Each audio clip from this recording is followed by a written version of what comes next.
Bonjour, il est souvent important de savoir un petit peu comment valider ces données ou faire en sorte de n'avoir qu'une liste à proposer à vos utilisateurs quand vous êtes dans un tableur.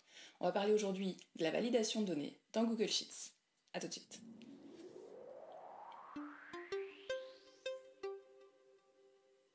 Donc quand on est dans Google Sheets, on va partir d'un tout petit tableau. J'ai mis le nom, le sexe et savoir si la personne est abonnée ou non à notre newsletter, à notre service, etc. C'est complètement fictif et ça s'applique à toutes les situations de gestion de stock, de ce que vous voulez. Pour le sexe, on peut mettre masculin, féminin, donc M, F ou autre, comme ça on couvre tout le panel, mais je voudrais pas que, par exemple, ma secrétaire mette masculin, mon adjoint mette mâle et je sais pas qui mette autre chose. Donc on voudrait que ce soit homogène.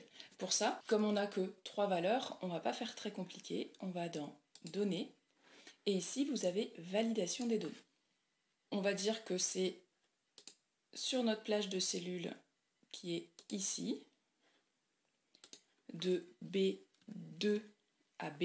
En fait, on ne veut pas prendre la première ligne, on ne veut pas que celle-ci soit validée, mais par contre, on veut que toutes les suivantes le soient. On valide.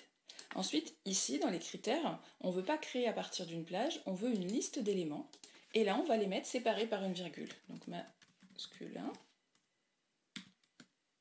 féminin.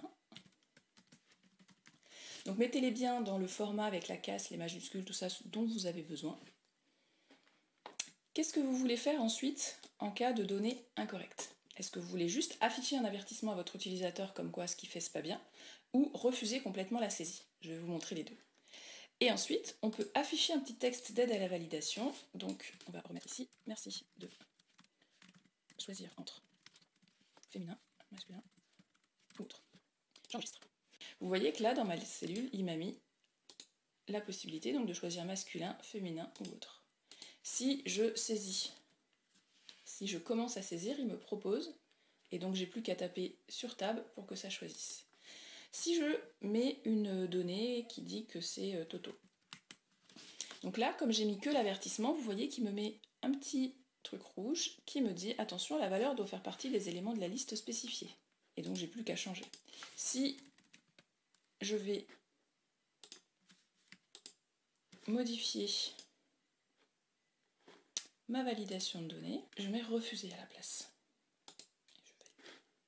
Ici, si je remets Toto, et bien voilà, j'ai bien mon message et ça me refuse l'intégralité de ma saisie. Je ne peux pas saisir une mauvaise valeur.